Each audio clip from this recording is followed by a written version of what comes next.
اصل میں حضرت علی رضی اللہ تعالیٰ عنہ کی شہادت بھی اسی الفتنۃ الکبریٰ کا تسلسل ہے. وہ جو عبداللہ ابن سبا کا پیدا کردہ عظیم ترین فتنہ تھا، اسی کا ایک نتیجہ حضرت علی کی شہادت بھی ہے، لیکن وہ بات ذرا تفصیل سے سمجھنی ہوگی. اور اس کے لیے میں ممنون احسان ہوں، حال ہی میں ایک کتاب چھپی ہے، ڈاکٹر سید رضوان علی ندوی، وہ محقق ہیں تاریخ کے، انہوں نے بڑی تاریخی تحقیق کے بعد جو باتیں بیان کی ہیں وہ میں آپ کے سامنے رکھ رہا ہوں. عرب میں جنوب مغرب کی کونے میں جہاں یہ یمن بھی آباد ہے، اس کے اوپر نجران ہے، اسی علاقے میں یمامہ کا علاقہ کہلاتا ہے. یہاں ایک قبیلہ آباد تھا، بنو تمیم. یہ جو لوگ تھے بڑے کرخت مزاج، جنگجو، اکھڑ، ضدی، اور جس بات کو ایک دفعہ مان لے اس پر اڑ جانے والے اور مر مٹنے والے. یہیں سے فتنہ پہلا اٹھا تھا. سب سے بڑا جو نئے جھوٹے نبی کھڑے ہوئے تھے ان میں سب سے بڑا تو مسیلمہ کذاب تھا، یہی تو علاقہ تھا. اور اس کے خلاف اس فتنے کی سرکوبی میں کتنے صحابہ، 1200 صحابہ ایک جنگ کے اندر شہید ہوئے، جن میں 500 جو ہیں وہ حفاظ تھے رضی اللہ تعالیٰ عنہ اجمعین. تو یہ لوگ جو یہ تھے بڑے زوردار تھے. اس قبیلے کے بارے میں حضرت عمر رضی اللہ تعالیٰ عنہ نے ایک بڑی عجیب حکمت عملی اختیار کی.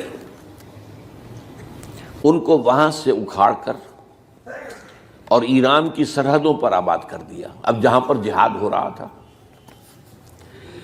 تاکہ ان کے اندر جو یہ جنگجوئی ہے یہ اب اس مقصد کے لیے استعمال ہو. اب وہ دارالاسلام کی توسیع کے مقصد کے لیے استعمال ہو، اور وہ ہوئی. حضرت عمر نے 2 چھاؤنیاں بنائی تھی رضی اللہ تعالیٰ عنہ، کوفہ اور بصرہ. کیونکہ ظاہر بات ہے کہ اب جو اسلام کا دائرہ پھیل رہا تھا اور اسلامی حکومت پھیل رہی تھی، اور زیادہ تر جو ہے مشرق کی طرف پھیل رہی تھی، ایران اور خراسان وغیرہ کی طرف.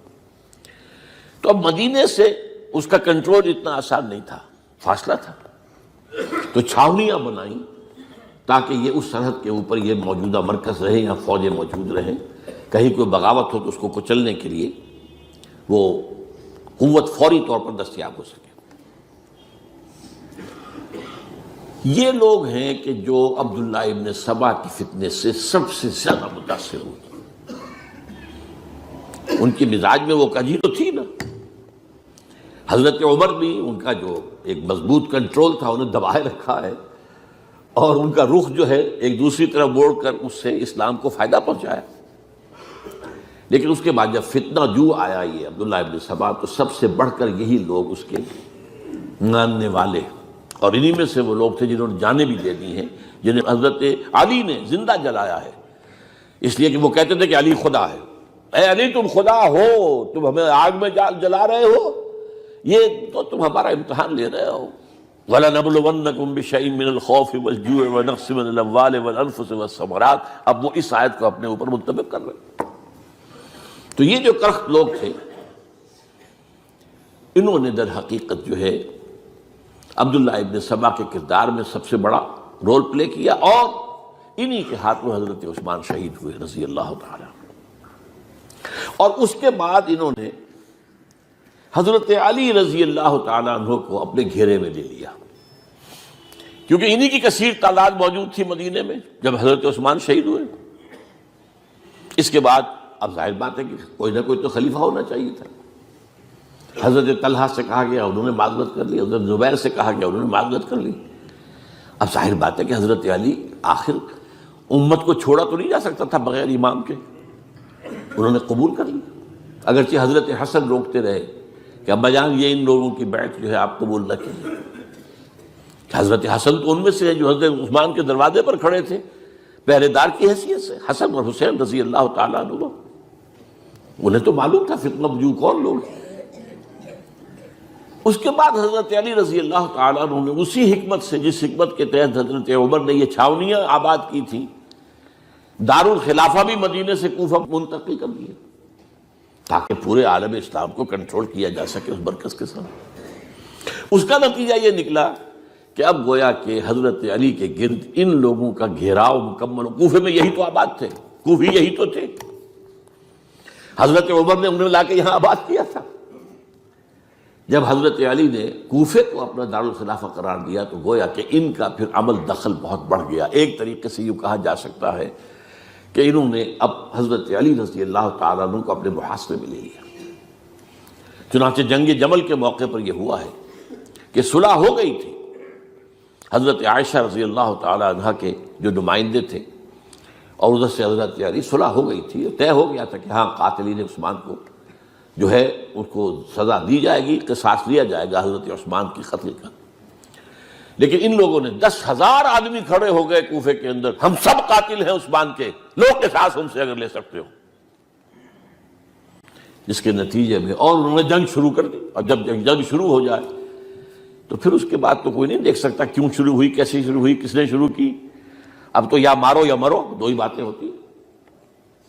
10,000 مسلمان ایک رات میں شہید ہوئے جنگ جمل میں۔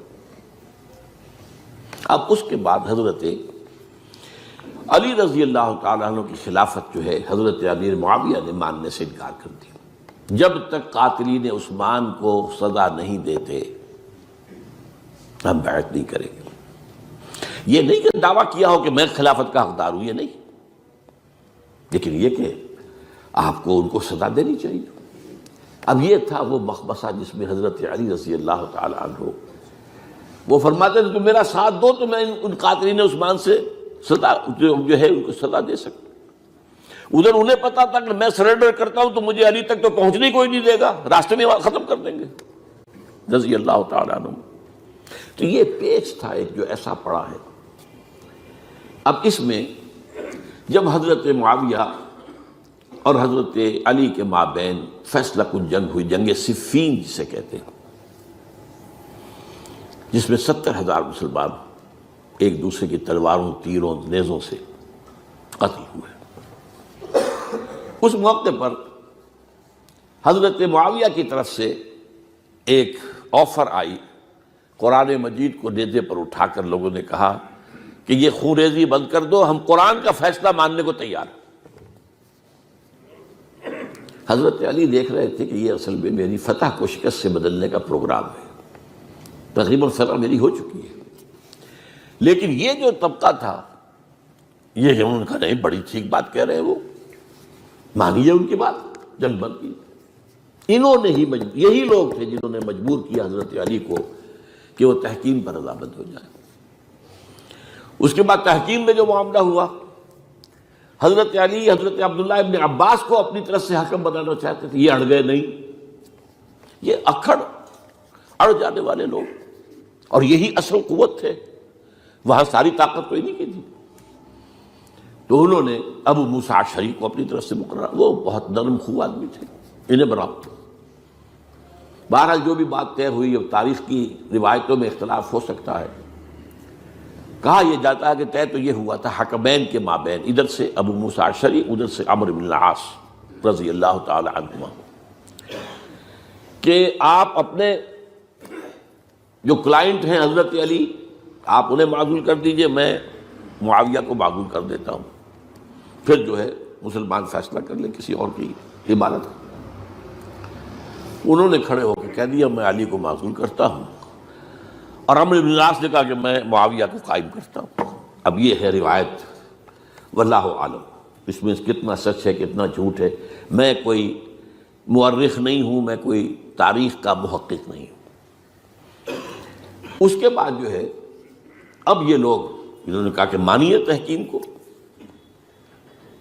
اور جب انہوں نے حضرت علی نے اس تحکیم کے فیصلے کو ماننے سے انکار کیا تو باغی ہو گئے،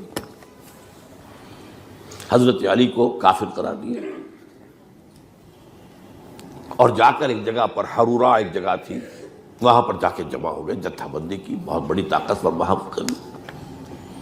انہوں نے طے کیا کہ علی بھی کافر ہو گیا، معاویہ بھی کافر ہو گیا، عمرو بن العاص بھی کافر ہو گئے، سب کافر ہیں۔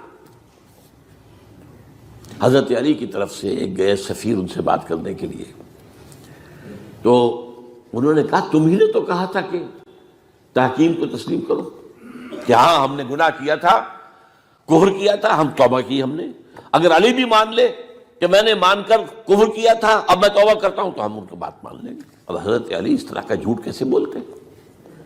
انہوں نے تو کوئی کفر نہیں کیا تھا۔ بہرحال انہوں نے پھر بھی نرمی برتی کہ دیکھو اگر تم کوئی خونریزی نہیں کرو گے، فساد نہیں مچاؤ گے تو میں تمہیں کچھ نہیں کہوں گا۔ لیکن وہ اپنی ان شرارتوں سے بعد نہیں آئے۔ تو پھر تیسری جو بڑی جنگ ہوئی ہے ان جنگوں میں، جنگ نہروان کہلاتی ہے، حضرت علی کی جنگ خوارج کے ساتھ، جس میں 4000 خارجی جو ہے وہ قتل ہوئے۔ اور یہ بات اب آپ نوٹ کر لیجئے کہ یہ لوگ جیسا کہ اکھڑ بھی تھے لیکن اپنی بات پر ڈٹ جانے والے تھے، لیکن ساتھ ہی دیندار بھی تھے، نمازی اور روزہ دار بھی تھے۔ یہ اس طرح کے لوگ نہیں تھے کہ جو فاسق اور فاجر ہو، بس یہ مزاج کا ایک ہے، جو بات دل میں بیٹھ گئی اڑ گئے۔ تو یہ اصل میں انہوں نے پھر فیصلہ کیا کہ اور تو ہمارے بس میں اب کچھ نہیں ہے، ان تینوں کو قتل کر دیا جائے، علی کو بھی اور معاویہ کو بھی اور عمرو بن العاص کو بھی۔ تو ایک جگہ ان کی سازش ہوئی، 3 آدمی معین ہو گئے، ایک ہی وقت کا طے فیصلہ ہو گیا، فلاں تاریخ کو فجر کے وقت تم جاؤ، وہ تم کوفے کی جامع مسجد میں، جب علی نماز جماعت کرا رہے ہو خنجر مارو انہیں۔ اور یہ اس کا نام ابن ملجم تھا، خارجی، یہ وہی لوگ بنو تمیم کے لوگ۔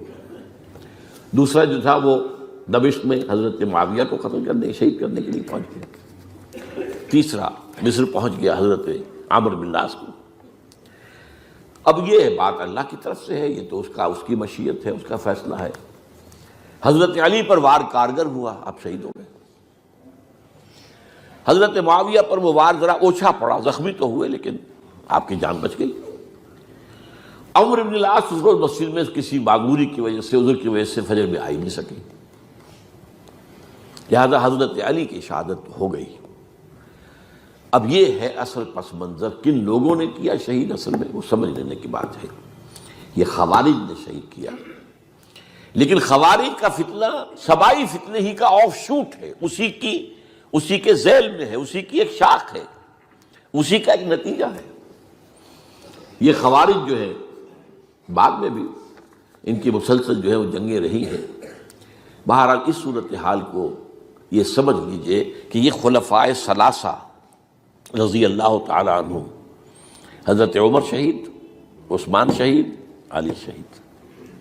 عجیب بات ہے کہ تینوں کا نام عین سے شروع ہوتا ہے، عمر عین سے، عثمان عین سے، علی عین سے، تینوں شہید ہوئے ہیں۔ لیکن یہ کہ یہ ہے تاریخی پس منظر۔ رب رب کر دے بڈھے ہو گئے اتے ملا پنڈت سارے، رب دا کھوج کھرا نہ لبا اتے نہ کیتے بئی نظارے۔